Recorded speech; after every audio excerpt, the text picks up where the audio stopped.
स्वागत है आपका अपने YouTube चैनल पर। आज का हमारा टॉपिक है what is inventory turnover ratio. आइए समझते हैं इन्वेंट्री टर्नओवर रेशो क्या है और इसको हम कैसे निकाल सकते हैं। Inventory turnover ratio means how many times a business sales and replace its inventory during a year. Means क्या हुआ कि कोई कंपनी एनुअली अपना स्टॉक कितनी बार बेचकर नया खरीदती है, या फिर हम ये कहें कि हम साल में कितनी बार अपने स्टॉक को वापस सेल करते हैं और फिर उसको रीस्टॉक करते हैं। जैसे इसमें एक एग्जांपल दिया हुआ है कि एक बुक स्टोर है, उसके पास 1 लाख की बुक है और वो साल के अंदर क्या करता है 5 लाख की बुक को सेल करता है। यानी कि 1 लाख की बुक वो रखता है और 5 लाख की जो बुक है वो एनुअली सेल करता है। इसका मतलब क्या हुआ कि वो 5 टाइम्स यानी कि 5 टाइम्स क्या करता है, अपनी जो बुक है उसको सेल करता है और उसको वापस फिर रीस्टॉक करता है। इसी को हम बोलते हैं इन्वेंट्री टर्नओवर रेशो। देखिए जना, अभी हमने एग्जांपल लिया कि जो शॉप है वो कितनी बुक रखता है 1 लाख की और साल के अंदर कितने की बुक बेचता है 5 लाख की। यानी कि 5 टाइम्स वो क्या करता है, अपने स्टॉक को कंप्लीटली सोल्ड कर देता है और 5 टाइम्स क्या करता है, उसको वापस रीस्टॉक करता है। यानी कि एनुअली 1 ईयर्स के अंदर वो 5 टाइम्स यानी कि अगर हम ये कहें 2.4 मंथ के अंदर 1 टाइम कंप्लीटली उसको सोल्ड कर देता है, फिर उसको रीस्टॉक करता है, फिर 2.4 मंथ के अंदर फिर वापस उसको सोल्ड करता है, फिर उसको रीस्टॉक करता है, यानी कि सेल करता है और वापस उसको रीस्टॉक करता है।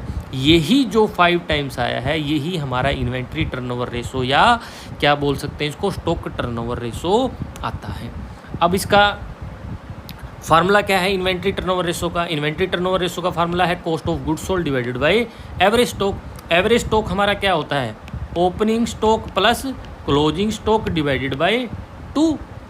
कॉस्ट ऑफ गुड्स सोल्ड हमारा क्या होता है, कॉस्ट ऑफ गुड्स सोल्ड होता है हमारा ओपनिंग स्टॉक प्लस क्या परचेज, है ना, प्लस क्या direct cost minus closing stock. जो हमारा निकल के आएगा वो क्या आएगा, कॉस्ट ऑफ गुड्स सोल्ड।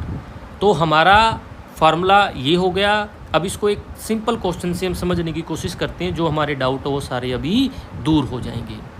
अब हमें एक एग्जांपल लिया हुआ है क्या कि for the financial year ended as on 31 March 2005 हमें कुछ फिगर्स दी हुई हैं बैलेंस शीट से। ABC लिमिटेड की क्या दिया हुआ, ओपनिंग स्टॉक। सेकंड, परचेजेस दी हुई है 2,42,000 की।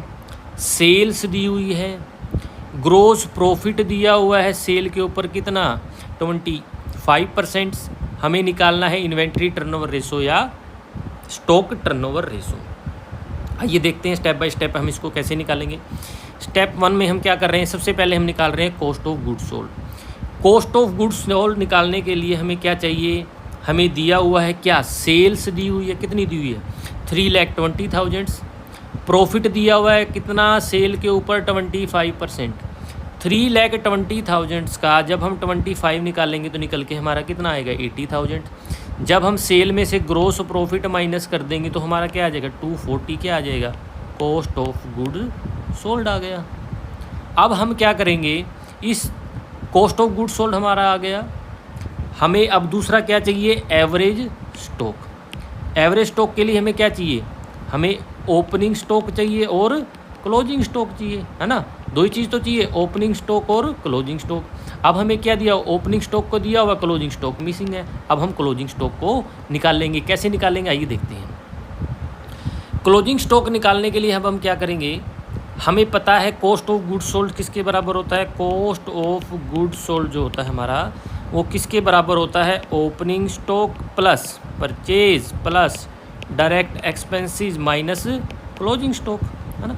ओपनिंग स्टॉक हमें दिया हुआ कितना 29,000। परचेज हमें दी हुई है कितनी 2,42,000। डायरेक्ट एक्सपेंसेस हमारा कुछ है नहीं। क्लोजिंग स्टॉक हमें निकालना है। कॉस्ट ऑफ गुड्स सोल्ड हमने निकाल लिया है 2,40,000।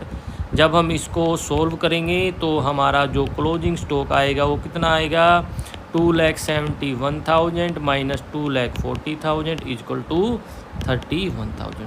31,000 हमारा क्लोजिंग स्टॉक आ गया। अब हमने क्या निकालना है, एवरेज स्टॉक। एवरेज स्टॉक क्या होगा, opening stock plus closing stock divided by 2। तो हमारा एवरेज स्टॉक निकल के क्या आ जाएगा, एवरेज स्टॉक हमारा निकल के आएगा 30,000। अब हमें दोनों चीज़ मिल गई है, हमें कॉस्ट ऑफ गुड्स सोल्ड निकाल लिया है, हमने एवरेज स्टॉक निकाल लिया है। बस अब करना क्या है, हमें उस फार्मूले के अंदर ये फिगर्स को पुट करना है और हमारा जो रिजल्ट आएगा वो क्या आ जाता है, 2,40,000 डिवाइडेड बाय 30 यानी कि 8 टाइम्स। इट्स 8 टाइम्स का मीन्स यहाँ क्या हुआ कि 8 टाइम्स हम अपने स्टॉक को कंप्लीटली सोल्ड कर देते हैं और वापस उसको रिप्लेस्ड यानी कि रीस्टॉक करते हैं। तो जो इन्वेंट्री टर्नओवर रेशो है इसका काम केवल यही बताना होता है। आशा है, उम्मीद है आपको ये वीडियो पसंद आई होगी। अगर वीडियो पसंद आई है तो कृपया प्लीज़ कमेंट करें ताकि और भी ऐसे टॉपिक पर आपके लिए अलग अलग वीडियो बनाई जाएं। मिलते हैं नेक्स्ट टॉपिक पर, तब तक के लिए धन्यवाद।